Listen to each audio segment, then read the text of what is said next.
de hoje é o candidato a vereador na cidade de Sumaré, William Souza, do Partido dos Trabalhadores. William, muito obrigado pela presença. Conta um pouco da sua história política e por que você decidiu ser candidato a vereador. André, obrigado pela oportunidade de estar aqui com vocês conversando. Eu sou do Matão, né, que é um bairro da periferia de Sumaré, um bairro onde eu sempre estudei em escola pública, cresci ali, né? Minha mãe é a dona Jo e seu Firmino, que são...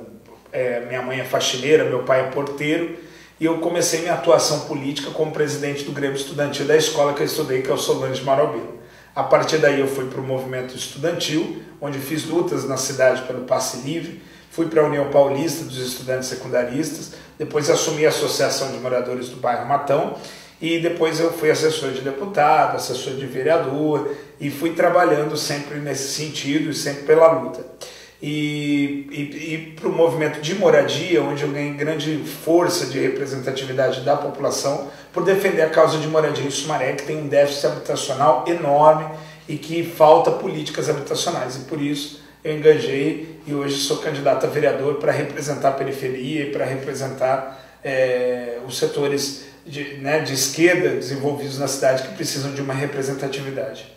Você citou aí a questão de moradia, né? Você é muito ativo na questão do Vila Soma. O que você achou do encaminhamento que a prefeitura do governo do PSDB, da Cristina Carrara, deu para a questão do Vila Soma? O governo tucano, da Cristina Carrara, ela fez com que Sumaré tivesse um retrocesso enorme diante de tudo aquilo que nós já tivemos de ganho. Sumaré foi uma das cidades que mais recebeu moradia do programa Minha Casa Minha Vida do estado de São Paulo. No governo passado, recebemos 7.284 moradias. O governo da Cristina Carrara não construiu nenhuma casa e destruiu muitos sonhos, fazendo várias demolições. O déficit habitacional em Sumaré cresce a cada vez mais e não tem um resultado dessa política habitacional. Sobretudo, a Vila Soma, a maior ocupação do estado de São Paulo organizado, são 2.784 famílias, 10 mil pessoas e 1 milhão de metros quadrados ocupado. Uma ocupação organizada que a prefeita Cristina Carrara nunca atendeu nas famílias, nunca atendeu a coordenação. Então ela não fez nem sequer um encaminhamento para as famílias, que vivem sem infraestrutura e sem um resultado. E que poderia ter acontecido uma grande tragédia, ter tido um novo Pinheirinho em Sumaré, se não fosse uma decisão do Supremo Tribunal Federal suspendendo a decisão de reintegração de posse de 14 de janeiro agora. E me parece que o governo federal e o governo de São Paulo, os dois, um pelo projeto Casa Paulista e outro pelo Minha Casa Minha Vida, eles estavam do lado da população do Vila Soma. O que aconteceu? Por que a prefeitura teve essa postura intransigente? Na verdade, o governo federal deu a sua grande parcela como resultado para que pudesse resolver esse conflito fundiário, que era muito sério, inclusive, e o governo do estado deu também a sua contrapartida para resolver esse problema. O governo municipal de Sumaré precisava apenas de uma coisa, de uma caneta BIC para assinar o relatório de viabilidade. Absolutamente mais nada. Mas a falta de vontade política de resolver o problema do povo pobre da periferia de Sumaré faz com que o governo de Cristina Carrara seja um dos governos mais incompetentes, mais elitistas, mais simplistas que já existiu na cidade de Sumaré. Porque eles fazem obras eleitoreiras apenas e não resolveu o problema da periferia da nossa cidade. A Vila Soma é um retrato maior de âmbito nacional que vira os olhos, mas a Vila Soma reflete o abandono de toda a cidade de Sumaré, que tem 86 áreas ocupadas, sem uma solução para esses conflitos e várias pessoas sendo tiradas dessas áreas sem dar um destino para o sonho dessa pessoa ter uma casa própria, ser encaminhado para um programa habitacional. William, você tem uma presença muito forte na internet, você usa as redes sociais e você tem uma repercussão muito grande lá. Qual que é a importância da rede social não só para você difundir seu trabalho, mas para mobilizar e politizar a sociedade? No Brasil nós temos uma situação que é uma mídia golpista completamente, uma mídia fascista, uma mídia que faz com que incita a violência, o ódio, uma intolerância religiosa, uma mídia racista, preconceituosa, homofóbica, e isso nada é importante. Então as redes sociais, ela dá uma liberdade para todas as pessoas, todos os brasileiros, poder se manifestar do seu jeito, da sua maneira, sem precisar de maneira alguma ser reprimido.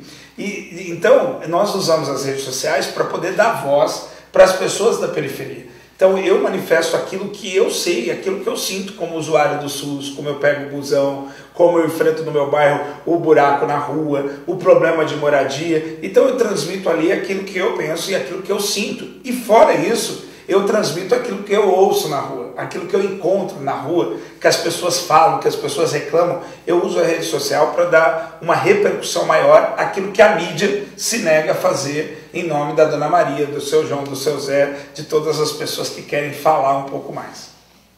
Você é do Partido dos Trabalhadores, vocês têm um candidato em Sumaré, o professor Tito, à prefeitura. Por que você acha que ele é a melhor opção?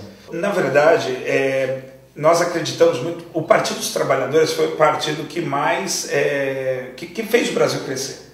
O Partido dos Trabalhadores deu um outro caminho para o Brasil. Fez com que pessoas como eu, filho da faxineira e do porteiro, como eu disse no começo, pudessem ter acesso à faculdade. Isso é importante. Nós vimos o Brasil mudar, nós vimos o Brasil crescer. Por isso eu acredito nos candidatos que são indicados por esse partido.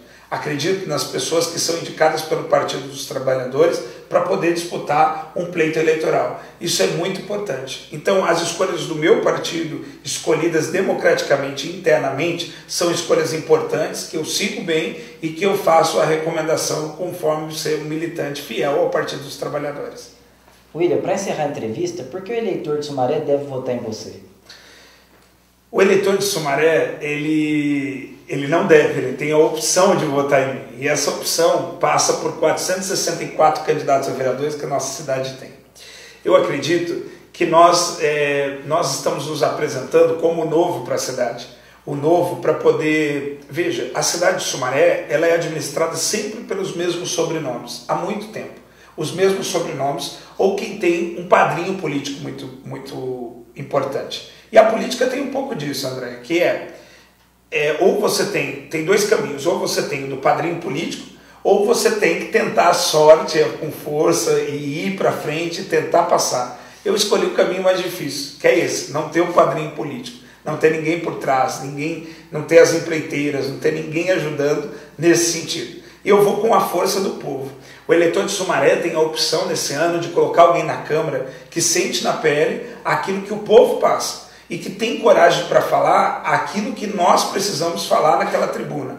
Eu estou indo para a Câmara para representar o ambulante, para representar a galera do funk, a galera do hip hop, as religiões. Eu estou indo para a Câmara para representar o sem-teto, eu estou indo para a Câmara para representar o negro, eu estou indo para a Câmara para representar as minorias da nossa cidade. Aquelas pessoas que perderam a esperança na política, que nunca foram ouvidas e que têm essa oportunidade de ter um representante. Então, se as pessoas que se sentem mal representadas e que precisam de uma voz lá dentro acharem por bem, o meu nome está à disposição. Acompanhe esta e outras entrevistas nos portais Rede Popular e Orgulho de Hortolândia nas redes sociais.